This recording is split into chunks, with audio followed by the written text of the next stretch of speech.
So not almost all, but all of us must practice courtesy on the road.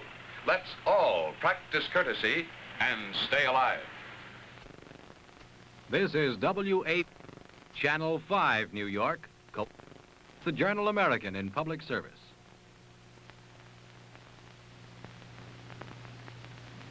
Man against cancer.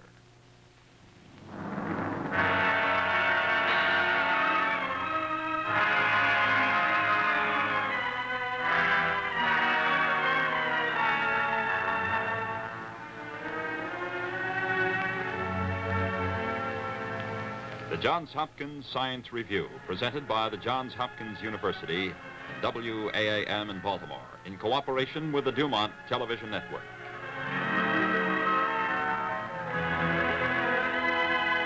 This is the Johns Hopkins University, famed for 76 years for its contributions to science and the humanities.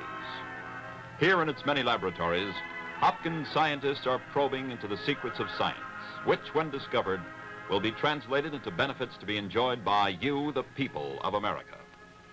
Each week, we look over the shoulders of today's scientists and catch a glimpse of the results of their research. On this, our 192nd showing of the Johns Hopkins Science Review, we bring you the first of 3 programs titled Man Against Cancer. And to introduce this week's program, here from the Johns Hopkins University is Lynn Poole. Greetings, ladies and gentlemen, and welcome to another Johns Hopkins Science Review. I would like to begin this week by telling you that our programs this week and for the next 3 weeks have not been planned for our younger scientists. They have been planned specifically for you adults. But after 3 weeks, we'll be back with another program which possibly may interest the younger people more, because at that time we're going to do a program on the atomic-powered submarine. But this week and for the next 3 weeks, we are going to discuss the very important subject of cancer. Now, the doctors have asked that I begin by saying that cancer, the disease we know as cancer, is not one specific disease, because it is many diseases in varying behavior.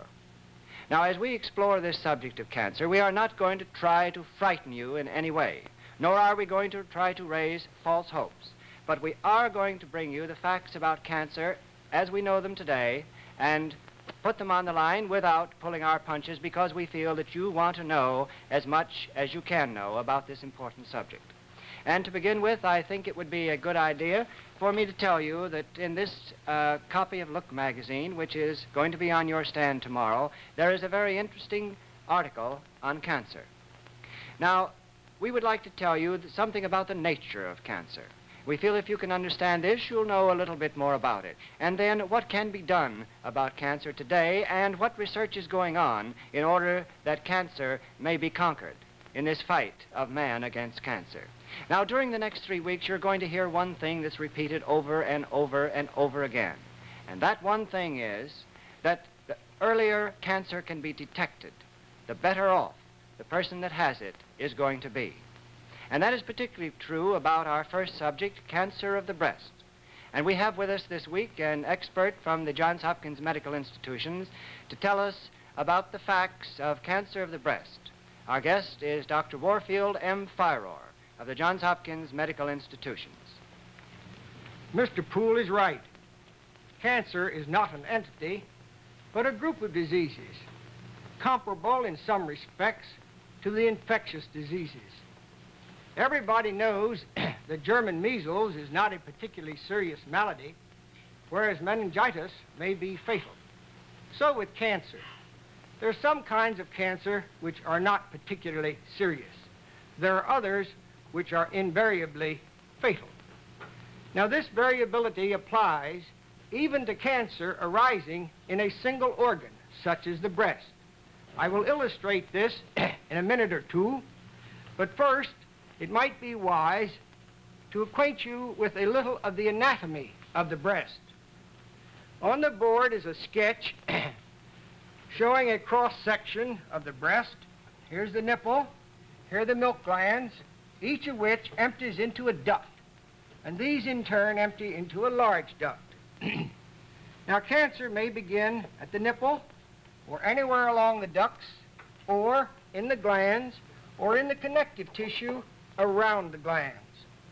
If one takes a cross-section of a normal duct at that point and looks at it under a microscope, one sees a picture like this. This is magnified 60 diameters. Here is the normal duct. Here is the connective tissue around it. Here are blood vessels supplying the gland. Cancer may begin in any cell in this duct.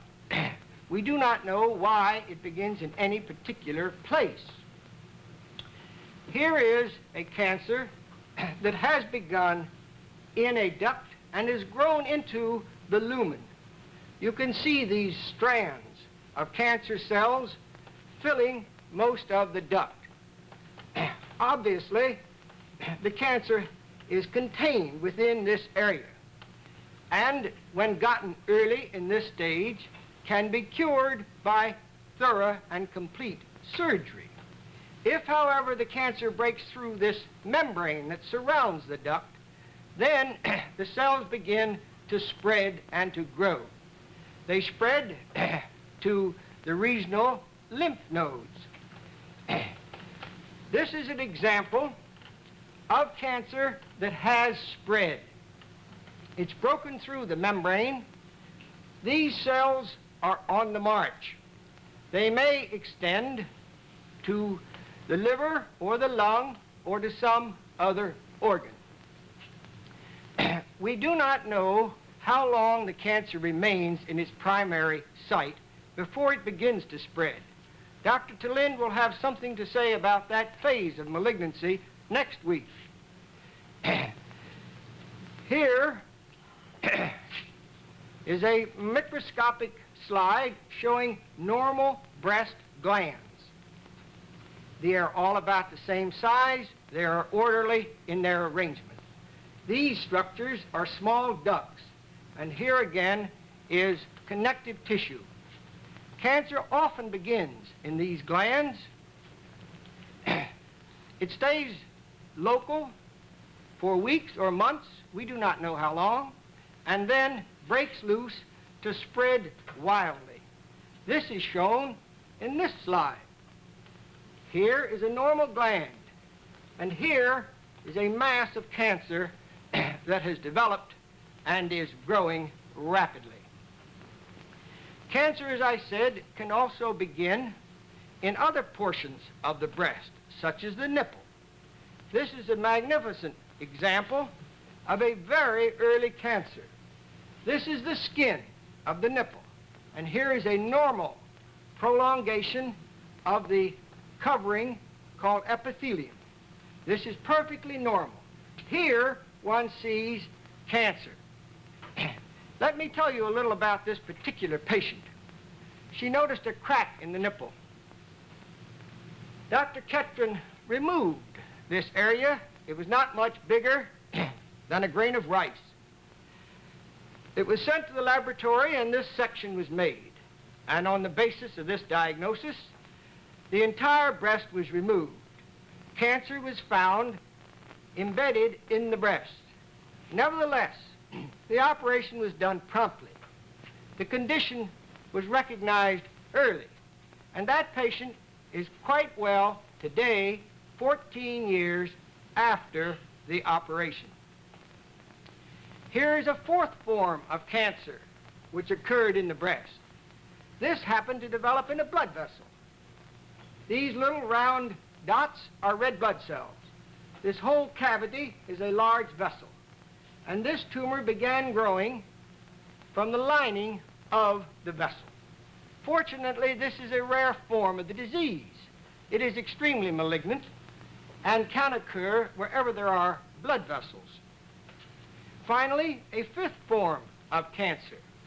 This particular tumor began in the connective tissue around the glands. This, too, is a very malignant form of cancer. Fortunately, these last two types account for less than 1% of all the cancers of the breast.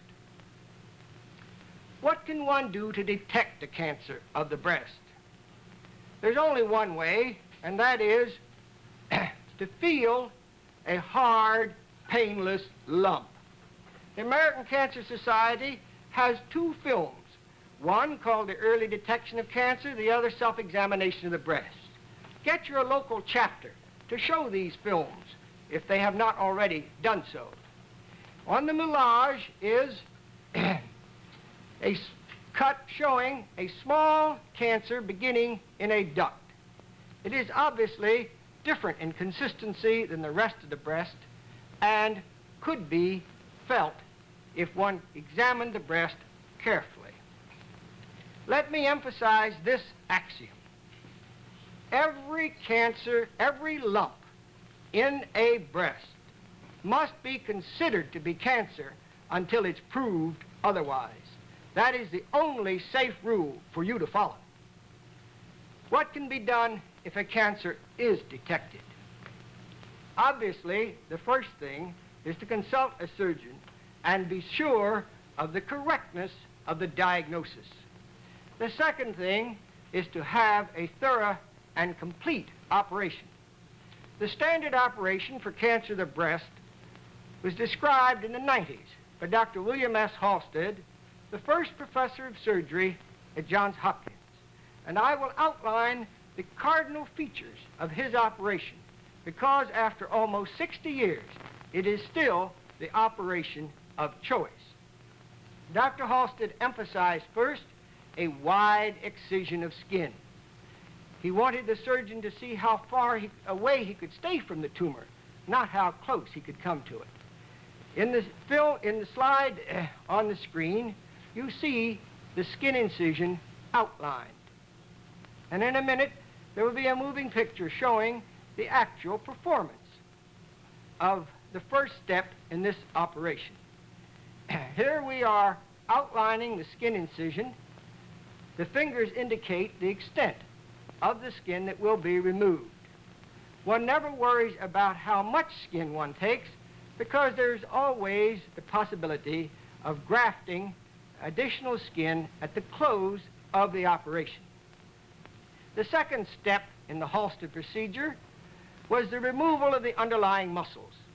Here one sees the index finger of the surgeon lifting up the large muscle that extends from the chest wall to the arm. All of this muscle is taken away together with the muscle that goes from the chest to the shoulder blade. Now the third step in the Halsted operation consisted in the removal of the fat and lymph nodes in the armpit, or as we say, in the axilla.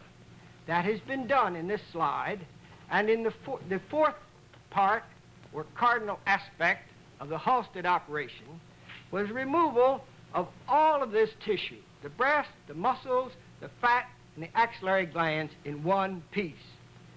This moving picture shows the termination of a radical operation for cancer of the breast. We're sewing on the skin, which has been taken from the thigh. These grafts heal with rapidity. Many times in 6 or 7 days, the dressings are removed and the patient is ready for discharge. One wonders, after such extensive surgery, if a patient has free and complete motion of the arm.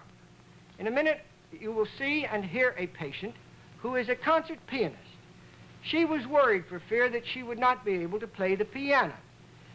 But you will see that although the operation was done just 6 months ago, there is no restriction. I will let you judge for yourselves.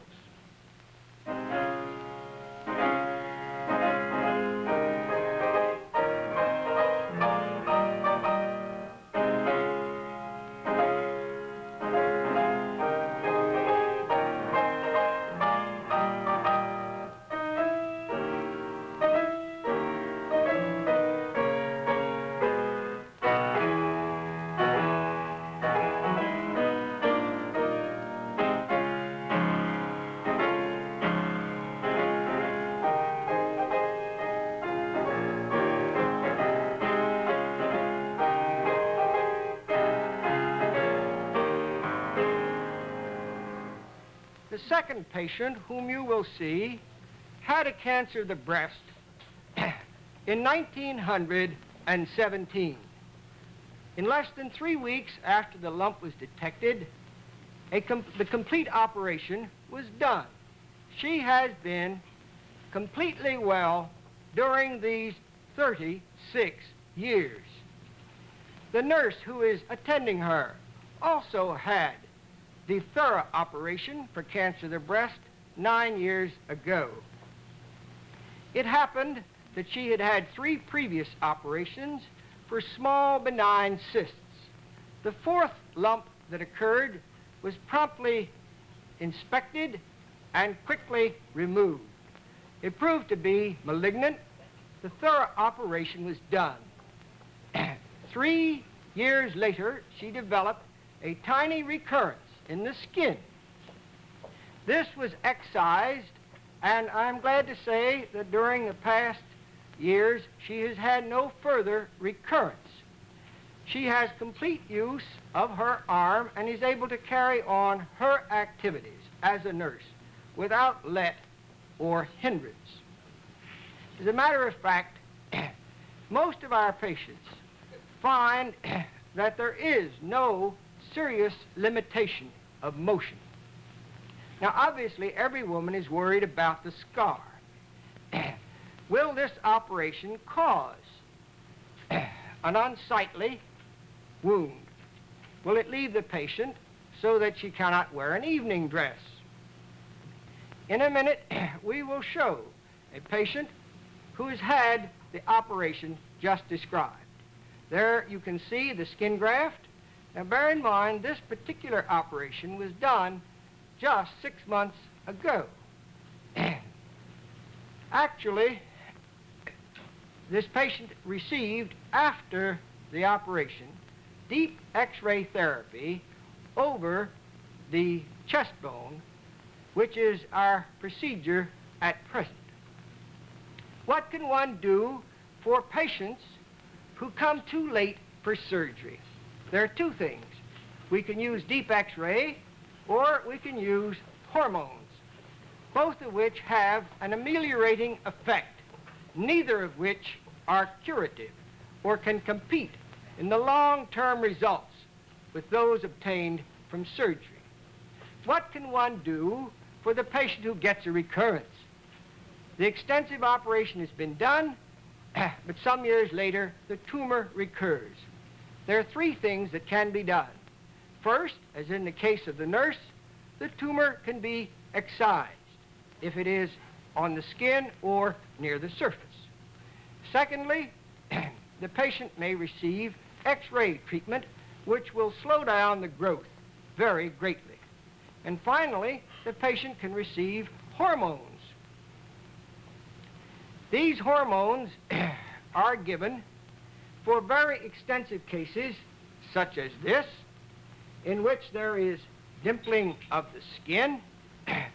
Such a tumor could not be satisfactorily removed because the wound would be large and would not heal quickly.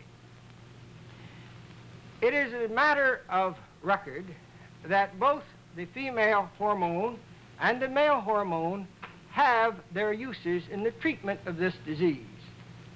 Here one sees a large breast that was removed for a cancer that caused some retraction of the nipple.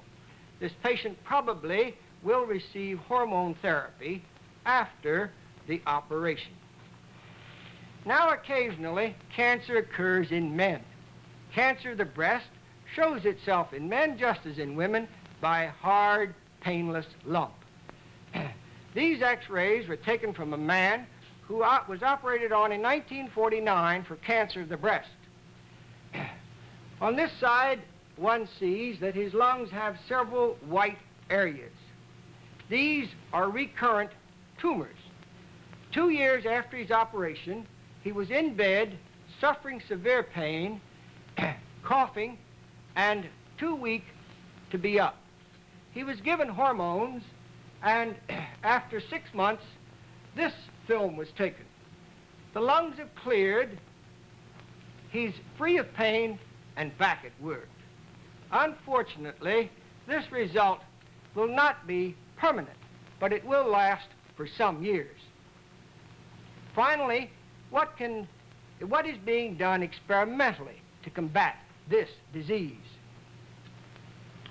It so happens that some of the laboratory animals develop cancer of the breast spontaneously. Mice, for instance, will get cancer of the breast. Here is such a mouse.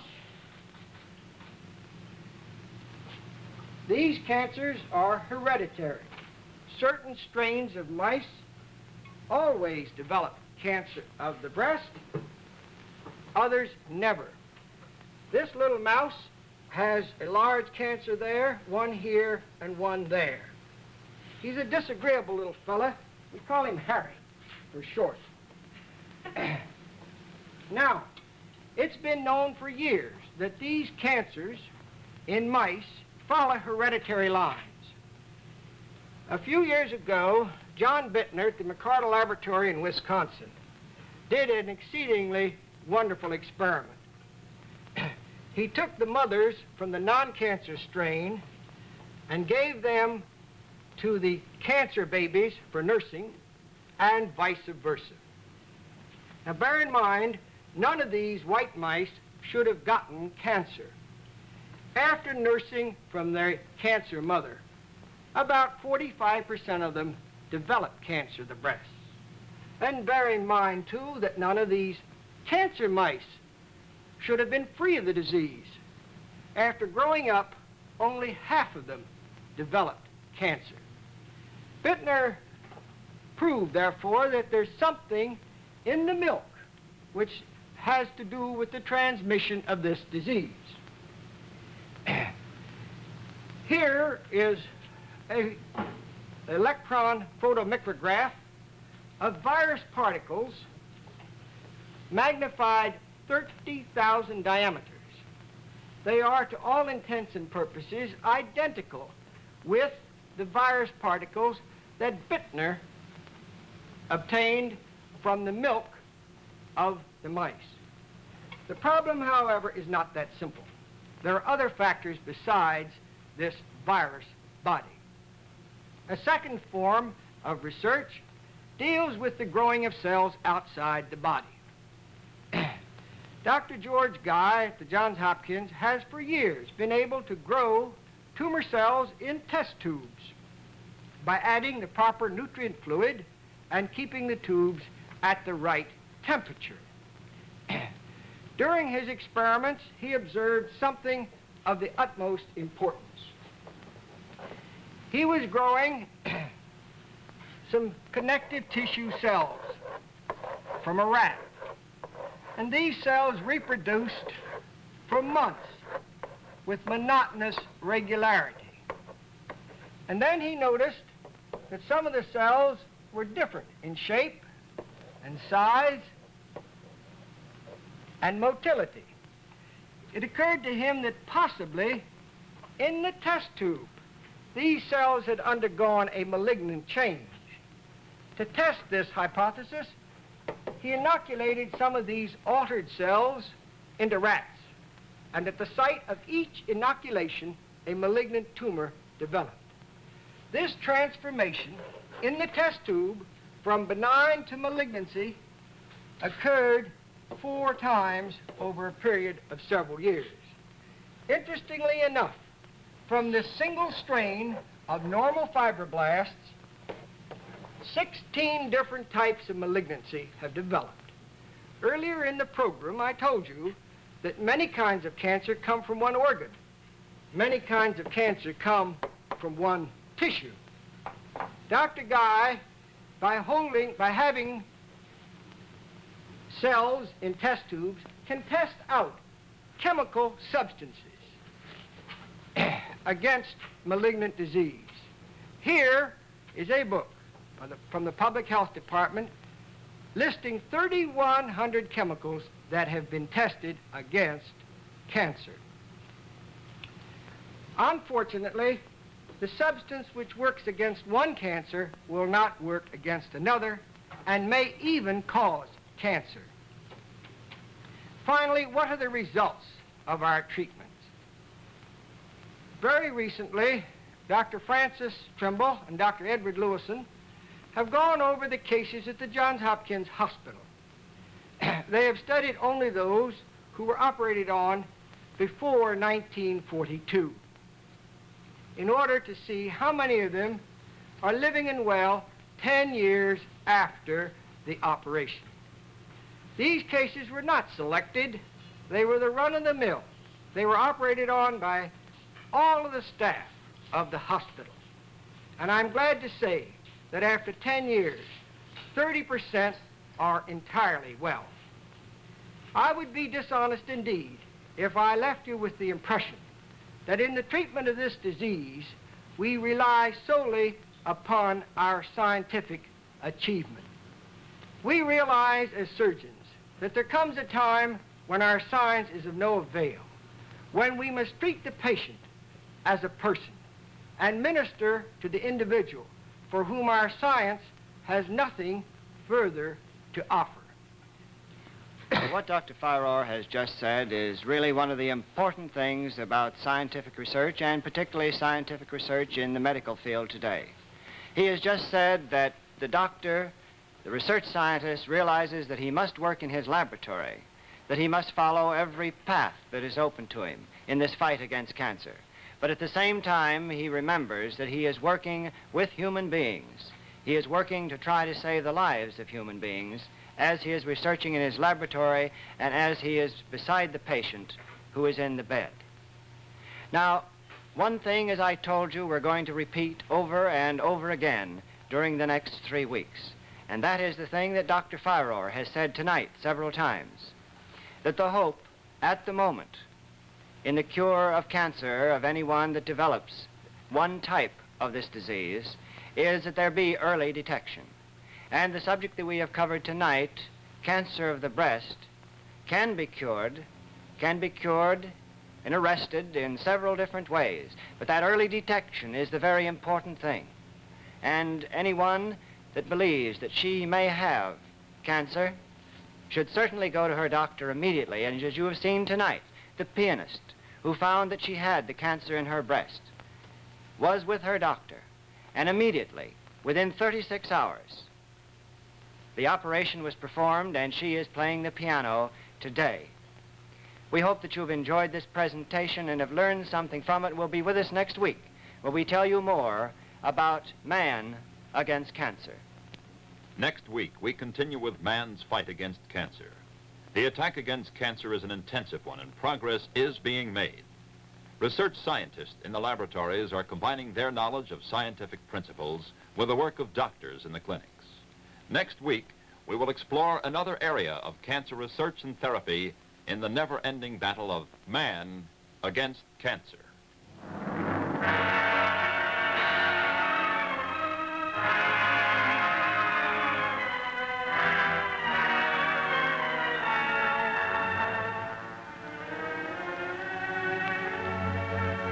The Johns Hopkins Science Review is produced by Lynn Poole in association with Robert Fenwick and Warren Whiteman. The director is Paul Kane. Associate Director, Ed Sarrell. Art direction by Barry Mansfield. Your narrator is Ted Jeff. Portions of this program have been mechanically reproduced. The Johns Hopkins Science Review originates in the studios of WAAM in Baltimore. This is the DuMont Television Network. Stand by for the event.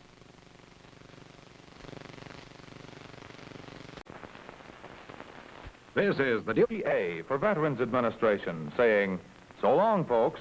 When I return with more information for veterans, be sure you stop, look, and... This is WAB 5 New York, cooperating with American in public service.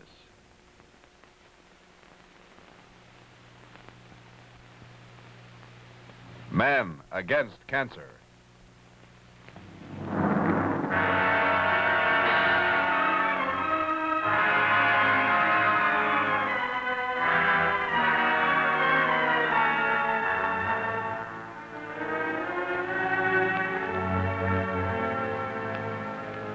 The Johns Hopkins Science Review, presented by the Johns Hopkins University and WAAM in Baltimore, in cooperation with the DuMont Television Network.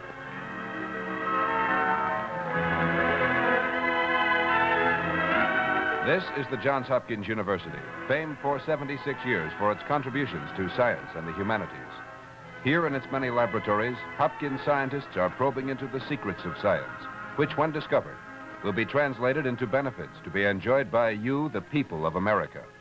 Each week, we look over the shoulders of today's scientists and catch a glimpse of the results of their research. On this, our 193rd showing of the Johns Hopkins Science Review, we continue with the second of 3 programs entitled Man Against Cancer.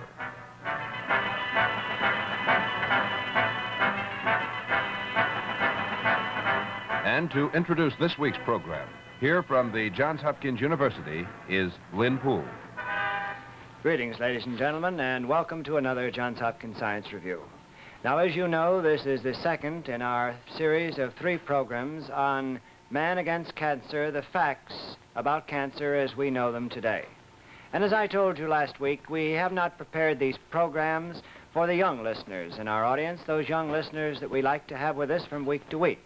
But we will be back week after next with a program that I think they will very much enjoy. Now, as I told you last week, we are not trying to frighten you when we tell you these facts, but they're facts that you should know about this disease, or these diseases which we know as cancer. Also, we are not trying to raise false hopes when we talk about a cure for cancer. Because as you heard last week, under certain circumstances, cancer can be cured. But we're not wanting to raise false hopes when we talk about cancer as a broad field. Now, last week, Dr. Firor talked to you about cancer of the breast. This week, we have chosen another very important subject, which is the cancer of the cervix. And we have another eminent cancer specialist as our guest this week from the Johns Hopkins Medical Institution, who is merely going to talk to you about the facts of cancer of the cervix. We're proud to have with us Dr. Richard Talind of the Johns Hopkins Medical Institutions.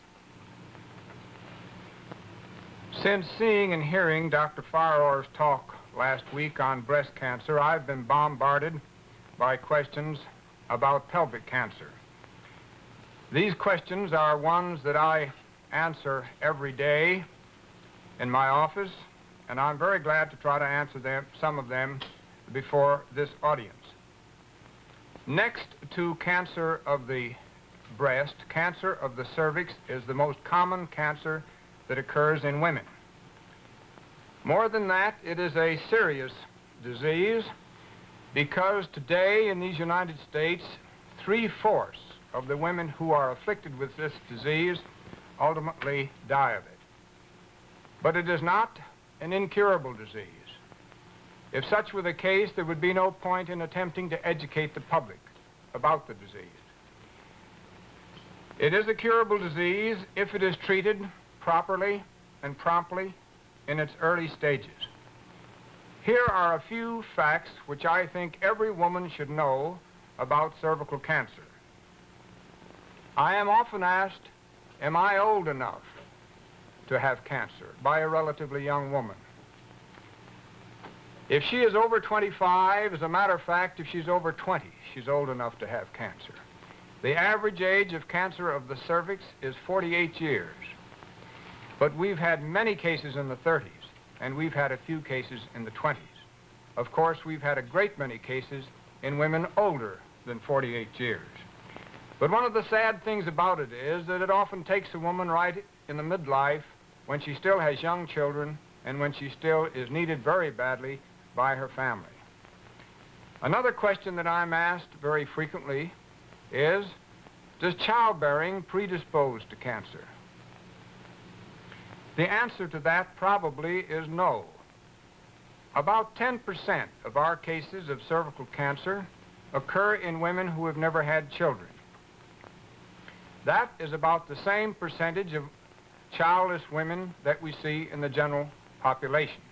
So probably childbearing has nothing to do with the incidence of cervical cancer, although I expect some gynecologists would differ with me in that statement. But I believe there is nothing to bear out the belief that it occurs more frequently in women who have had children. There are some interesting things about cervical cancer in relation to race. We find it about equal over at Hopkins in the colored and in the white race. But there are certain subdivisions of the white race who are more or less immune to this disease. The Hebrew race, for example, the women of the Hebrew race very rarely have cervical cancer. I have seen hundreds of cases of cervical cancer in my practice and in the outpatient department at the Johns Hopkins Hospital. I have seen only 5 cases occurring in Hebrew women. Now, why is this? We can speculate about it, but as a matter of fact, no one really has the answer. The question has come up as to whether it could possibly be the result of women observing the Mosaic laws as to diet and sex. But this probably is not the case, because all Hebrew women do not observe these laws, and those who do not seem to be just as immune to the disease as those who do. The question has also been brought up as to whether circumcision on the part of the male could be a factor in the low incidence of cervical cancer in Hebrews. But this again is probably not the correct answer, because the Muslims circumcise their male children, and cancer of the cervix is relatively common among the Arabs.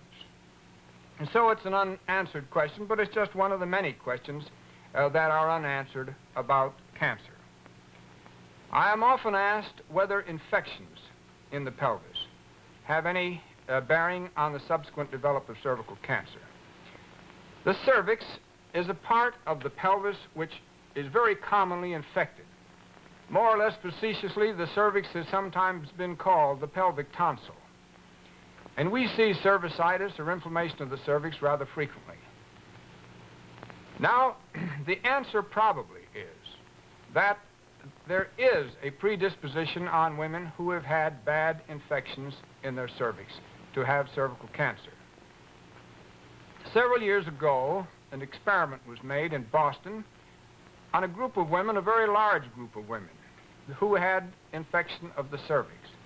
Certain number of those women had been treated adequately. There was no cervical cancer known to develop in that group. The other women had not been adequately treated for cervical cancer, and a certain percentage of cancer developed in that group of women. Now, about 3 years ago, I received a very interesting letter from Professor Gaillon of the University of Quebec. He has been, for many years, the gynecologist to many of the nunneries in the city of Quebec. And it occurred to him one day that he had never seen a case of cervical cancer in a nun. He thought this was quite remarkable. He went to the records, he looked up the autopsy records, the causes of death of the nuns, and he found that it almost did not occur. Nuns had died from cancer of the breast, nuns had died from cancer of the ovary, and many other types of cancer. But there were practically no deaths from cancer of the cervix. Now here are a group of women who are unmarried, in whom cervical infection is probably the lowest. The incidence of cervical infection is probably the lowest of any group in the world, and so is cervical cancer. It occurs very rarely among them. Now, the reason for that, again, is not clear. The incidence of cervical cancer in the French Quebec population is just as great as in the English-speaking population in Quebec or of the English-speaking people in this country. But it's something to think about. The practical point is probably this. If a severe cervical infection exists, it's probably good prophylaxis to clear it up to prevent subsequent development of cancer. Now, what are the symptoms of cervical cancer? Well, there are many symptoms of late cervical cancer, but there's only one symptom that is worthwhile knowing, and that is the symptom of early cervical cancer, and that is bleeding. The symptoms of late cancer, such as loss of weight, anemia, weakness, pain, There's not much point in learning about those. I sometimes call those the signs of death, because after all, when people have those symptoms, they're usually pretty close to the end. But the symptom of bleeding is an extremely important one. This bleeding may take the form of intermenstrual bleeding in young women, of irregular bleeding at the time of the menopause, and in older women of bleeding of any type after the menopause. We place a great deal of stress on just a slight bit of bleeding in older women. We have many cases of cancer that have been detected after women had been investigated with this very just a very slight bleeding. Now, if women would only heed this symptom and come to their gynecologist promptly, we could cure many more women of cervical cancer than we do today. But unfortunately, they don't do this. Or at least many of them do not do this. More and more, I believe, are doing it as they are becoming better educated. Whenever a woman comes into my office who's been bleeding for weeks or even months and sometimes a year, I make it a point to ask some member of her family, why the delay? There are two standard answers. One is this. I asked my mother, I asked my aunt, some older woman acquaintance, and they told me not to worry about it. They had this same symptom when they were my age, and when they got to their menopause, their change of life, it all disappeared. Well, now that woman was bleeding from a benign cause of bleeding. The symptoms are the same, but the diagnosis is different. And I might say right here that there are many benign causes of bleeding in women, particularly in women of this age group. Many of them do not bleed from cancer. So the excuse of staying away from a doctor because you're sure it is cancer is no excuse at all. The chances are in favor of the bleeding being from some other non-cancerous cause. The other standard answer that these women give me is, I did see my doctor. And I saw him several weeks ago. And then I ask, did he make an examination of you such as I did? Did he use a speculum? Did he do this and he do that? And they very often say, no. He simply took my history. I sat across from his desk, and he gave me a prescription for something to take by mouth, or he gave me a shot. Now, the American public have a great deal of faith in anything that goes in by hypodermic. As a matter of fact, there are some medicines that have to be given that way, but there are a great many more that don't have to be given that way. The shot which is usually given for these women who bleed is estrogen. It's a hormone. It's the so-called female hormone. There is a place for it in therapy in women, particularly in women around the menopause. But that place is not in the treatment of undiagnosed uterine bleeding. The doctor is fiddling while Rome burns, and all too often women come in too late months after they have first seen their family doctor. At the University of Michigan several years ago, Dr. Norman Miller made a study on the waste of time between the appearance of the first symptom and the time when the woman got under proper care for her cancer. And he found there was a loss of 11 months. 7 months lost time between the time that she first saw the symptom and the time that she saw her family doctor. Now, that's the woman's fault, in a sense, but I think it's our fault, that is, those of us of the profession also, because we haven't educated women properly, and that's what we're trying to do on programs such as this. The 4 months, however, that was lost in addition to that was due to improper care on the part of a family doctor. But 11 months many times means the difference between curability and non-curability. Now, we have in Maryland a committee which is now investigating that matter, and we are trying to determine the cause of lost time. And we're finding the same thing that Dr. Miller found out in the state of Michigan. We are, however, I think, accomplishing something. We asked the doctors who have been concerned with the case to come to the meeting. The case is discussed. The doctors are anonymous, so that discussion will be very free. But if that doctor is given this woman a hypodermic of estrogen without diagnosing the cause of his bleeding, of her bleeding, by the time he leaves that meeting, he knows he's done wrong. And that's what we're trying to point out to the doctors. Now, are we getting anywhere in this education regarding cancer? I believe we are.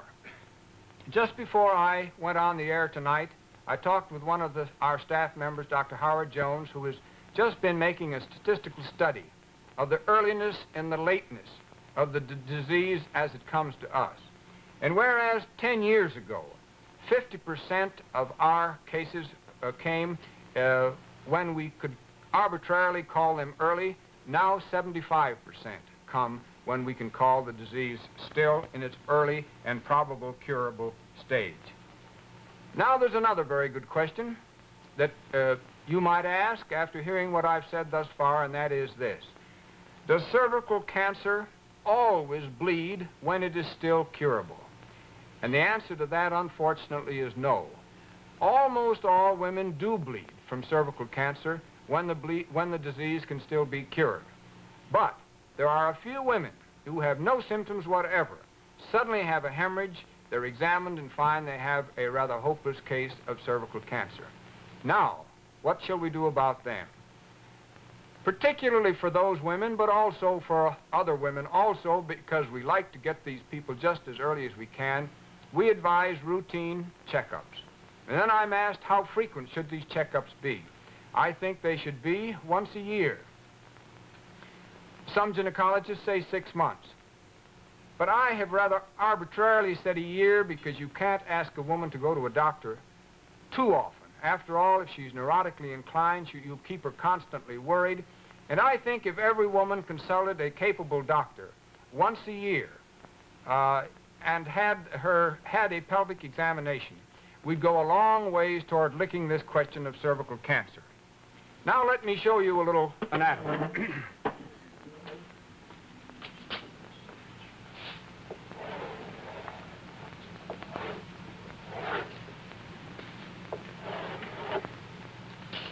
This is the uterus, the body of the uterus.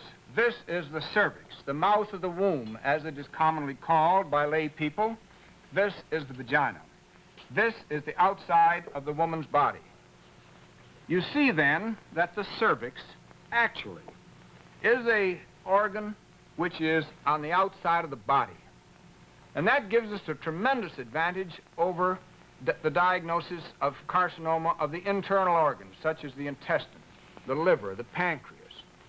Those carcinomas very many times are silent growers. This is apt to bleed in its relatively early stage, and the blood will show itself externally. Now, inasmuch as it is an external organ, it can be felt with the fingers. It can be visualized through a speculum. It can be biopsied. By that I mean a bit of tissue can be taken from the cervix, and it can be examined under the microscope. And one can make a smear of it and examine the cells on the smear and rather accurately make a diagnosis of cervical cancer. Ms. Butchko, may I have a speculum? This is a speculum through which the cervix may be visualized. It's a very simple instrument. It's in the office of most doctors. All is required is a good light and this speculum in order to visualize the cervix. It's placed somewhat in this form, and the cervix is looked at. That's all that's necessary to make the diagnosis in many cases. As a matter of fact, we can make the diagnosis in many cases only by simply feeling of the cervix. May I have a biopsy forceps? This little instrument is also a very simple one, and it is used for clipping pieces from the cervix. These little bits of tissue are placed in a bottle with a fixative. The tissue is sent to the laboratory, and within 24 or 36 hours at most, we can get the diagnosis, usually with absolute certainty. May I have the slide? Now, about 10 or more years ago, Dr. Papanicolaou and Dr. Trout, working at Cornell University, devised a test for cancer, for various types of cancer, but it is particularly applicable to cervical cancer. Now, these men found that if, with a simple spatula like this, the cervix is rubbed and then the cells which accumulate on the spatula are rubbed on a slide in this manner. By proper examination of that slide, with a remarkably high percentage of success, with a remarkably low percentage of error, I might say, the diagnosis of cancer can be made. And one of the best things about this method of detecting cervical cancer is the fact that many of the early cases are detected which would not be detected in any other way. The late cases, we do not need this method of diagnosis, but it's the early cases we're looking for, and as a result of this type of examination, many more early cases have come to light. Now, let me show you what is seen on some of those smears on the glass slide which have been taken in the manner that I just showed you. The examination of these smears is made by what is known as a cytologist, a person who is particularly well trained, and the ordinary physician's opinion on this slide would be worth very little. A cytologist is not necessarily a physician, may be, but it's someone that knows the internal structure of these cells. These cells you see here with small nuclei are perfectly benign, but over on this side of the diagram, these dark cells with dark nuclei, this dark substance which you see in the center of the cells is typical of cancer. Now, I'm going to show you the next slide, which will show you a great number of these cancer cells, such as you see here. Tremendous number of them. All of these are malignant cells. The diagnosis there is just as obvious as anything can be to a trained cytologist. Now, we make the diagnosis very frequently by biopsy, as I told you. This is such a biopsy. This is the tissue as it looks under the microscope. This is the epithelium, or the surface, of the cervix. You'll notice there's a regular architecture to it with these dark cells at the base, these cells here, then the polyhedral cells here, and the flat cells here. Now, the next slide will show you a different picture. This is tissue from the same part of the cervix. This is also the surface, but this is full of malignant cells. All of these dark cells are these bad cells which are disseminated through the body and ultimately kill the patient.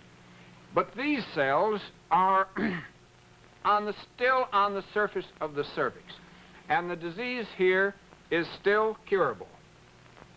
Now, in the next slide, we'll show a carcinoma which is invaded through the tissue of the cervix.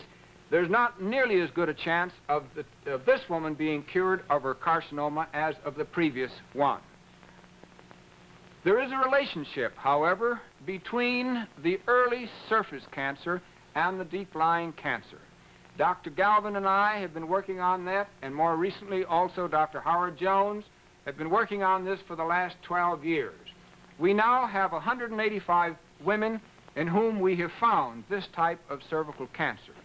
We have tried to establish the relationship between it and invasive cancer.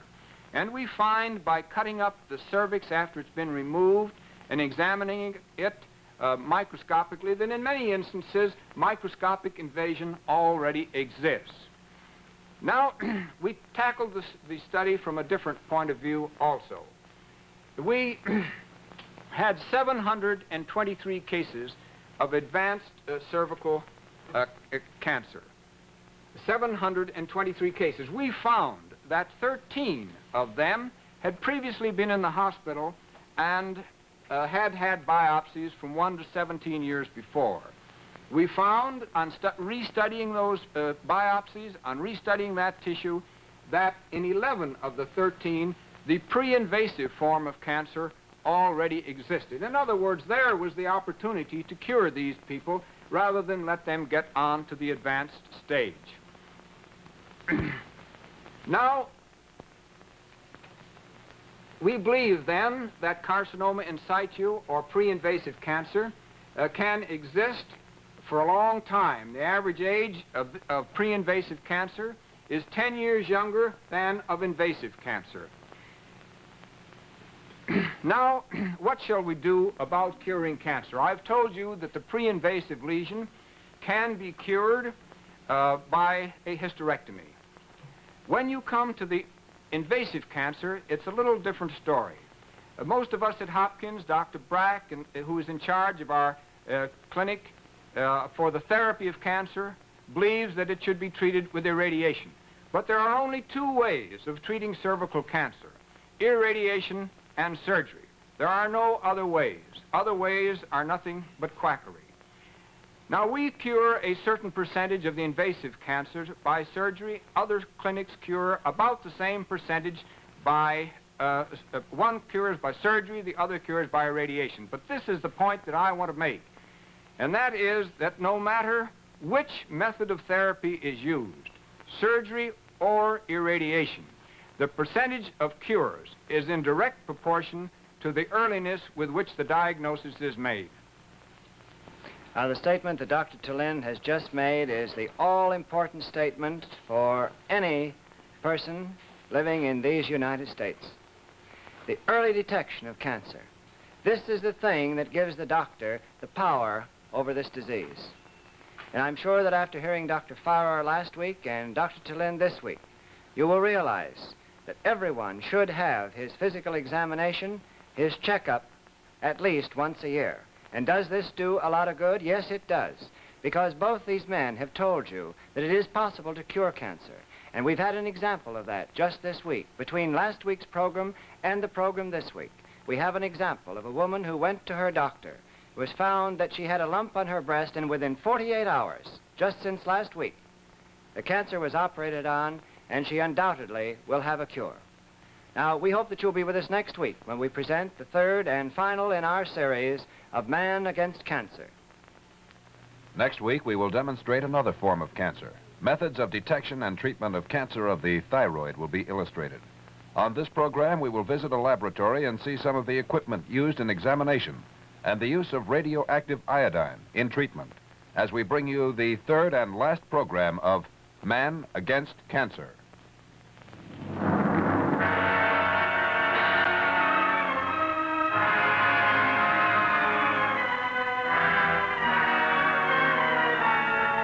The Johns Hopkins Science Review is produced by Lynn Poole in association with Robert Fenwick and Warren Whiteman. Directed by Paul Kane. Associate Director, Ed Zero. The Art Director is Barry Mansfield. Your narrator has been Joel Chaseman. The Johns Hopkins Science Review originates in the studios of WAAM in Baltimore.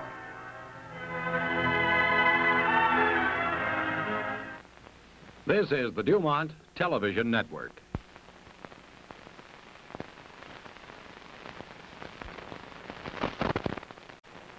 Get your report during January. Remember, you may be prosecuted or even deported from the United States if you fail. The deluxe summer set by lovely contemporary cabinet blonde finish for your home. WABD, New York.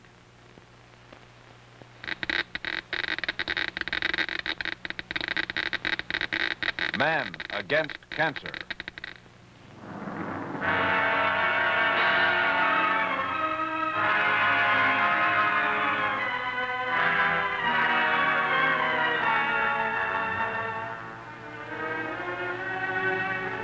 The Johns Hopkins Science Review, presented by the Johns Hopkins University and WAAM in Baltimore, in cooperation with the DuMont Television Network.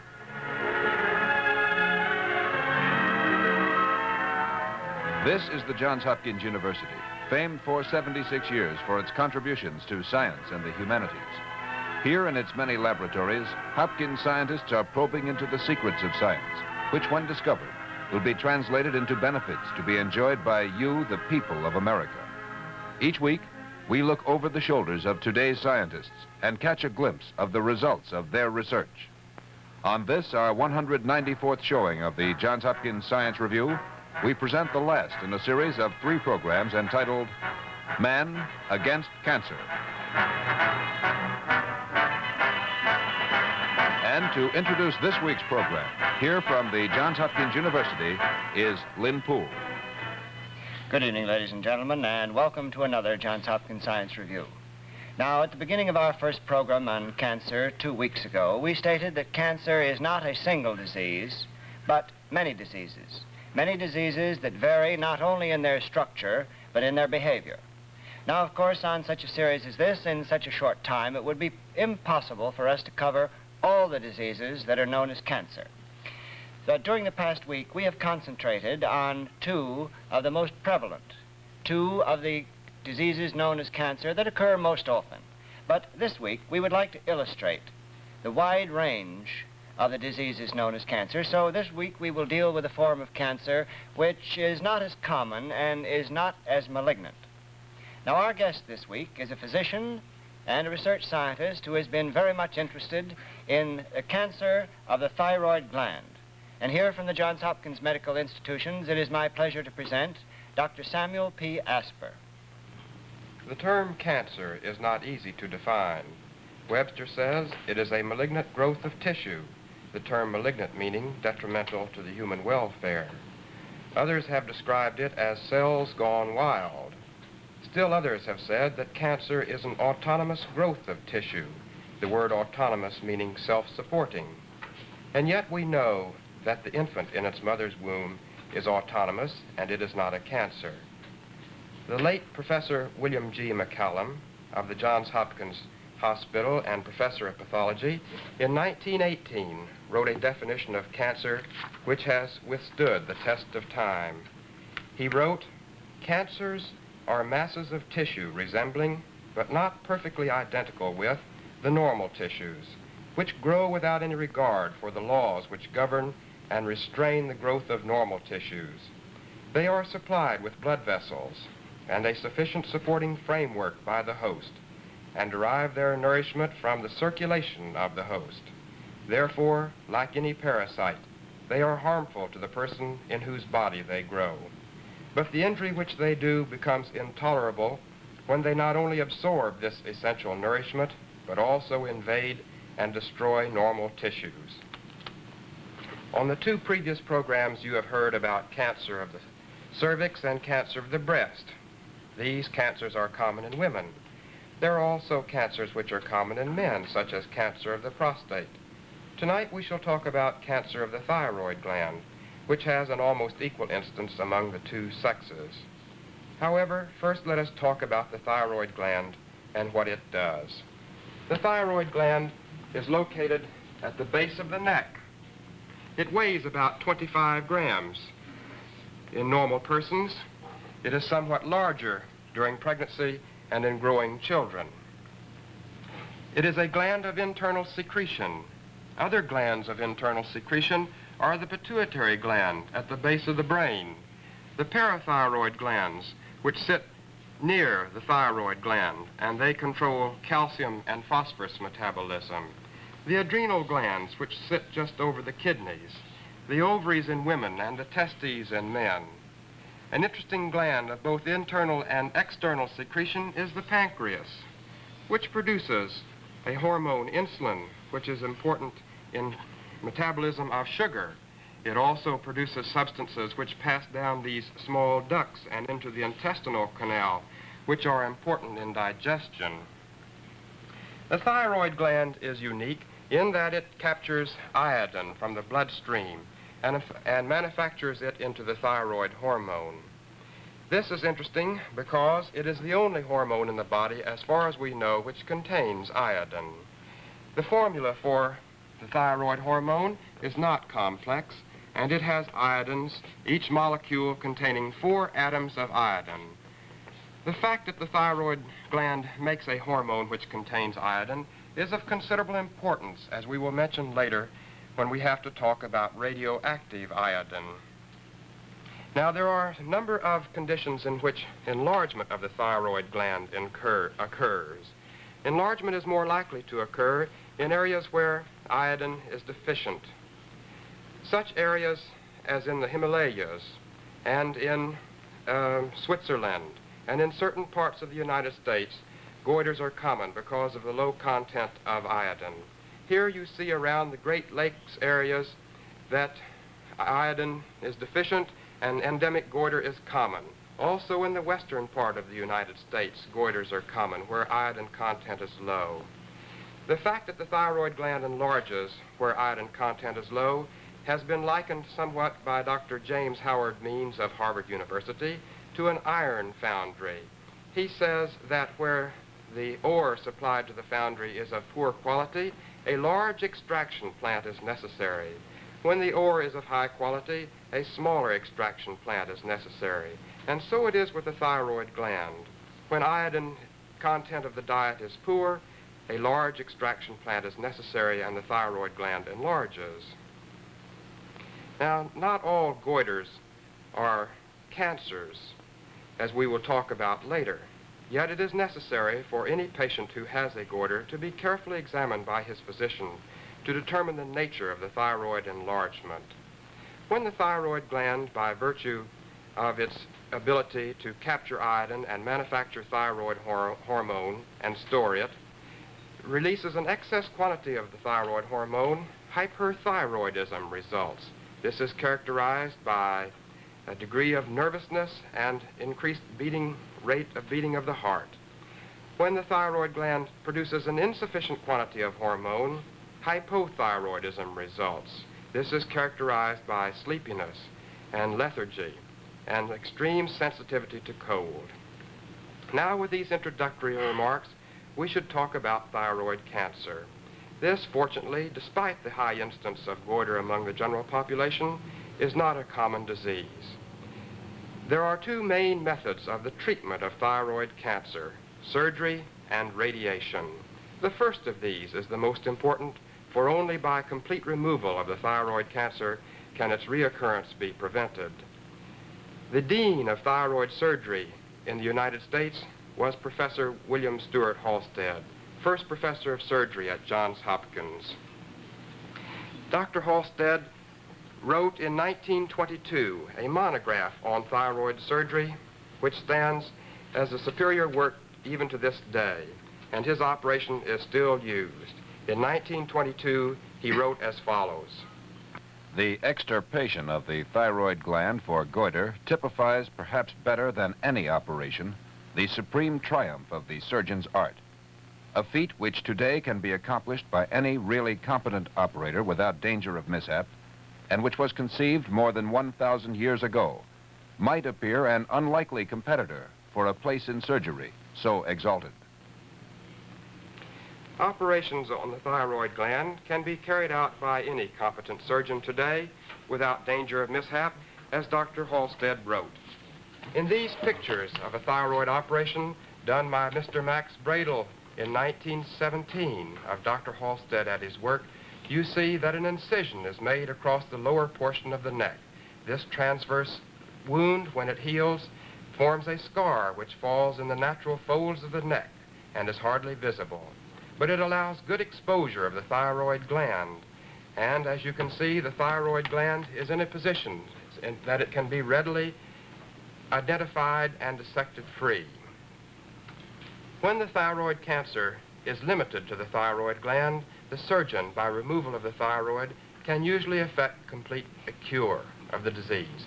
However, in those instances in which the thyroid cancer has grown beyond the thyroid gland, it becomes necessary for the surgeon to carry out a more extensive procedure.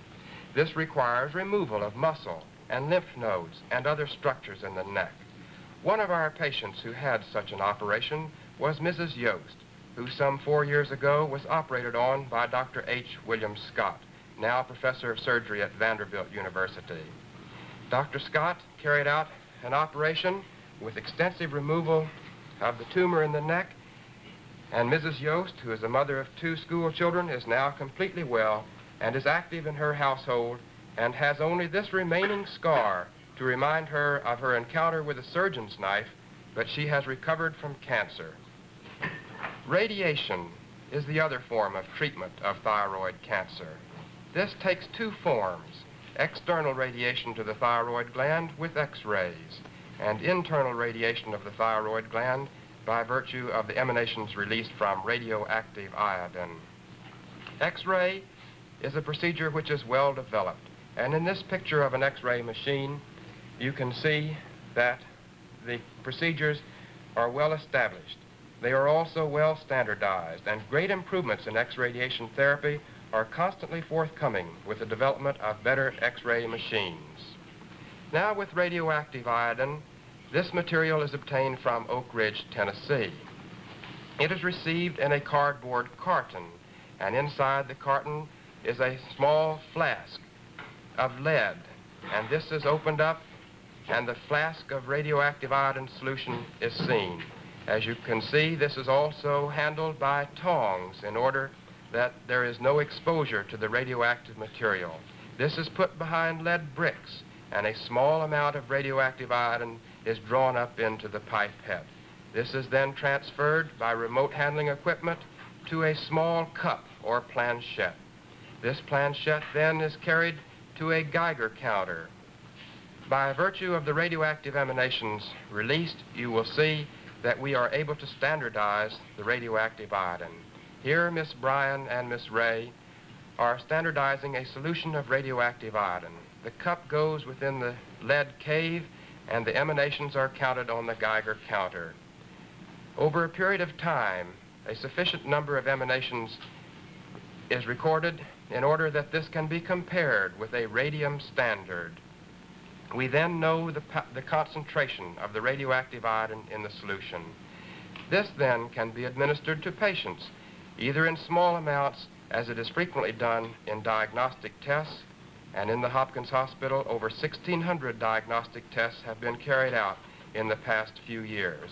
This work being supported in part by the Maryland Division of the American Cancer Society. In this patient, Mrs. Forsythe, she had an overactive thyroid gland and was treated with radioactive iodine some 3 weeks ago. Here you can see that when the Geiger counter is placed to her neck, emanations arise which can be recorded and the amount of radioactive iodine in the thyroid gland determined. This brings about an improvement in her condition because it destroys the thyroid gland. Radioactive iodine can also be used in the treatment of thyroid cancer. In this instance, the radioactive iodine goes to the thyroid tumor cells and eradicates them by virtue of the radioactivity.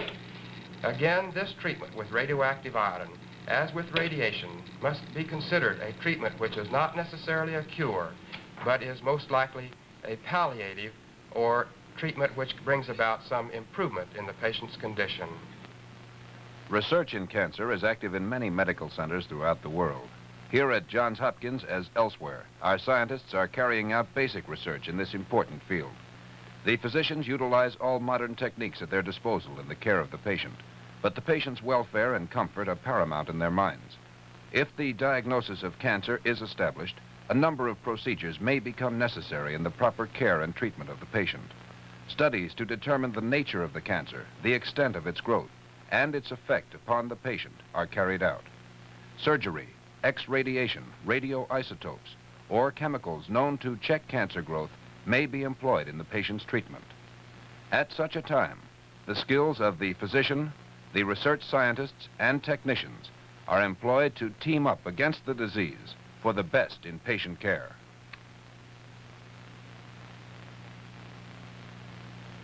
The day-to-day care of the patient often requires extensive laboratory examinations. It is, for example, important to ascertain that the nutritional, fluid, and salt balance of the patient is kept in as near a normal state as possible. In this chemical laboratory, technicians perform many tests upon body fluids, especially blood and urine. They check the content of various essential elements in the blood. They determine the amount of the excretion products of the kidneys. They assess the function of the liver. They determine if the lungs are performing correctly in their capacity to provide oxygen and to remove carbon dioxide from the blood. The results of their determinations aid the physician in his care of the patient.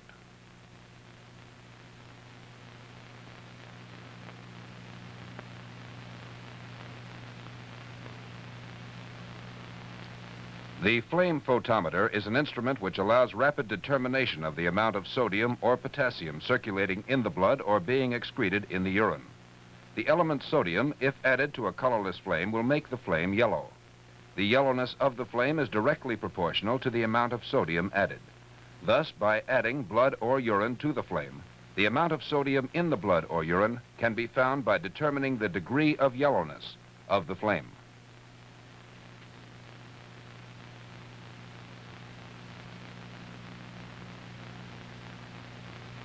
Normal cells as well as cancer cells can be grown in test tubes.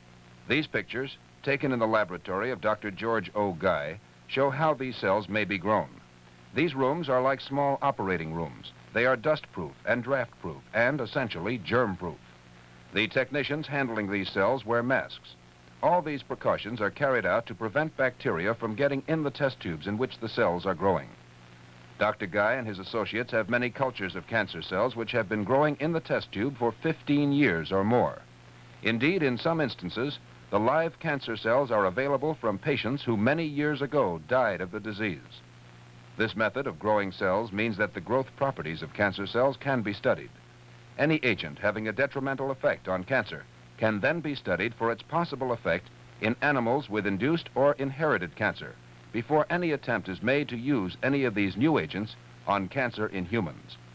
And this is a Warburg apparatus being operated by Dr. Charles Plamondon.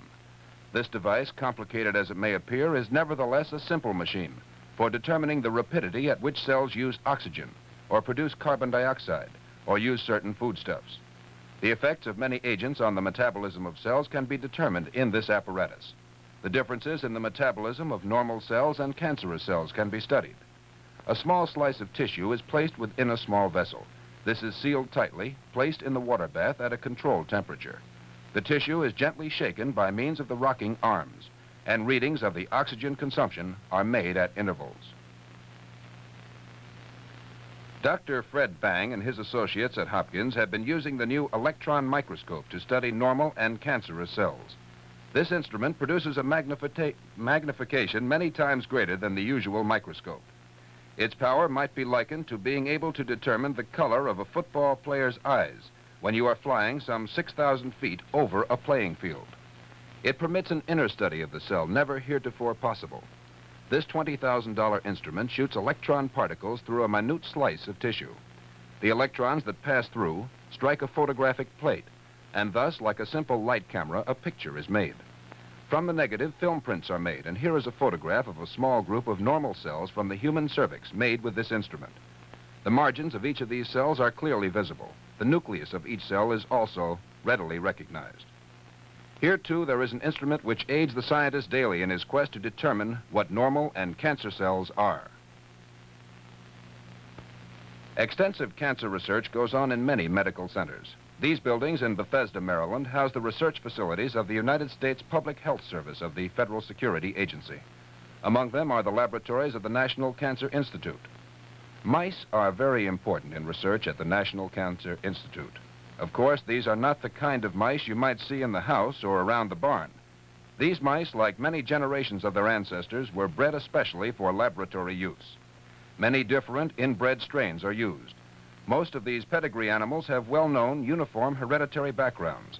They will develop many kinds of spontaneous cancers with predictable incidence. The mouse serves science in other ways. There are, for example, mice with built-in windows. The transparent chamber is attached under the skin on the mouse's back. It doesn't hurt the mouse, and it is a big help to the scientist. Putting the mouse under his microscope, the scientist can look through the tiny window and see the behavior of cancer in the tissue growing in the living animal.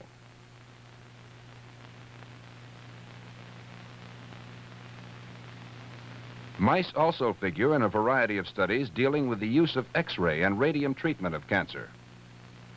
The workers at the National Cancer Institute prepare solutions of radon for such a study. Radon is highly radioactive, so this worker has to handle it with caution. She injects some of the solution into the tail of a mouse. Later, she will measure the biologic effects of this disintegration product of radium.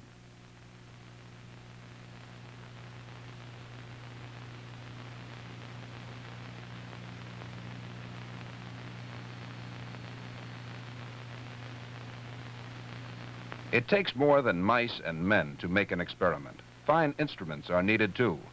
Often the doctor cannot detect the presence of cancer by looking at the whole animal. Instead, he has to focus on a minute piece of tissue. To get such pieces in suitable form, the scientist turns to the microtome, which is really a slicing machine of great precision. It cuts slices, thinner than any paper, from animal tissue held in paraffin blocks. These transparent slices, mounted on glass slides, are examined with the microscope. If cancer cells are present, the scientist will see how they have upset the orderly arrangement of the normal cells. The fight against cancer is a great and continuing one, in which the resources and skills of many people are required. We return now to the thyroid gland. This is a section of the thyroid gland from a patient who had cancer. In the pictures that you just saw, you will see that here too, a thin section of the material has been prepared and mounted in paraffin and thin slices cut to be examined under the microscope. In this slide, you can see that there is a normal bit of thyroid gland at this lower portion.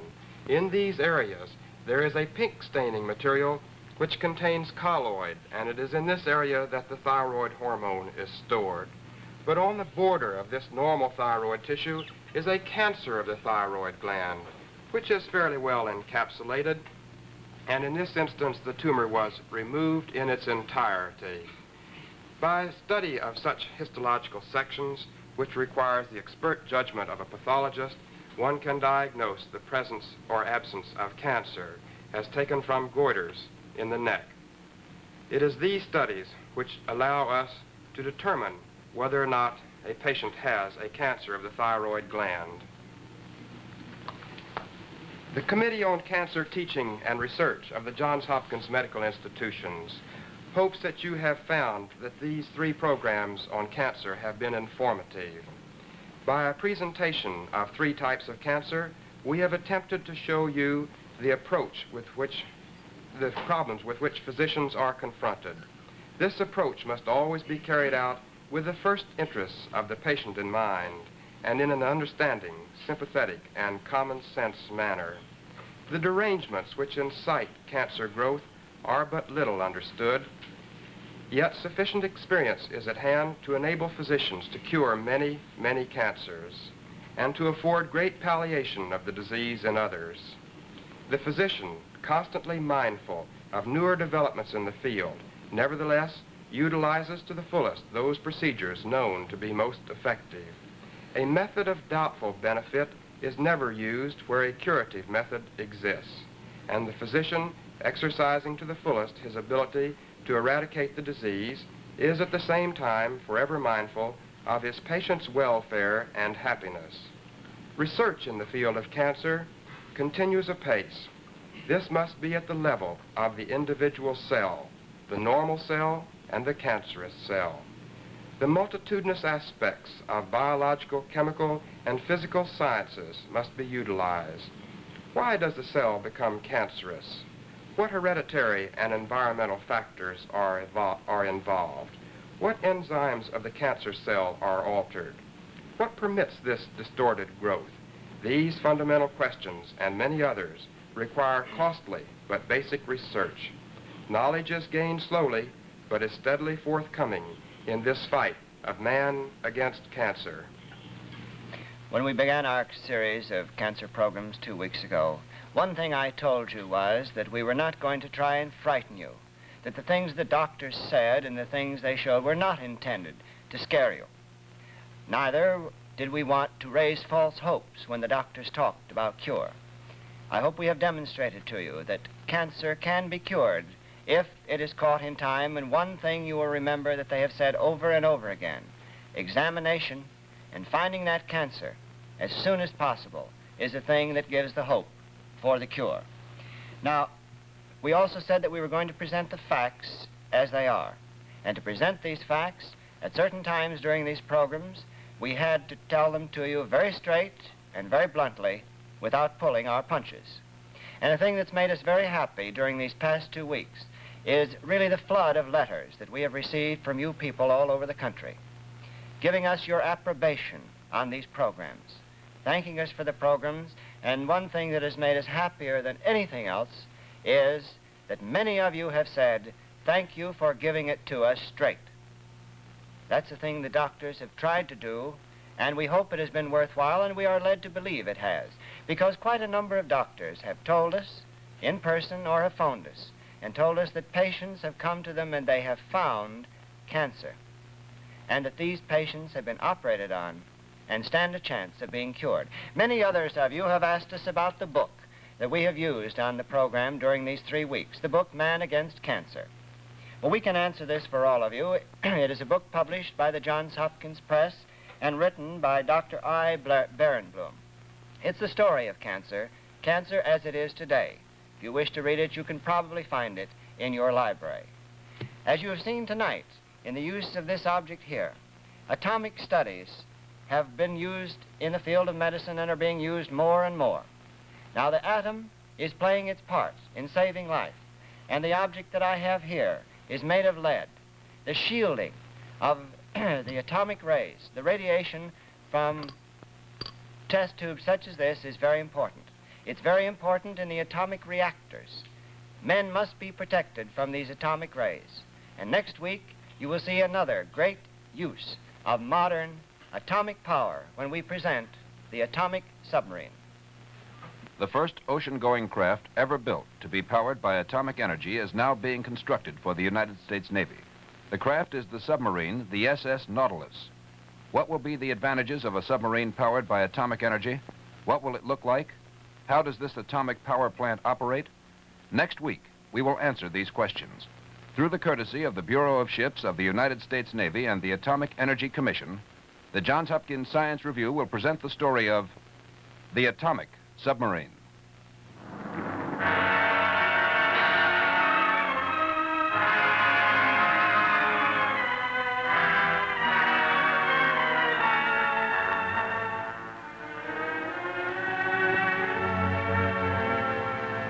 The Johns Hopkins Science Review is produced by Lynn Poole in association with Robert Fenwick and Warren Whiteman. Directed by Paul Kane. The Associate Director is Ed Sarrow. Art direction by Barry Mansfield. Your narrator has been Joel Chaseman. Portions of this program have been mechanically reproduced. The Johns Hopkins Science Review originates in the studios of WAAM in Baltimore. This is the DuMont Television Network. What's the big idea?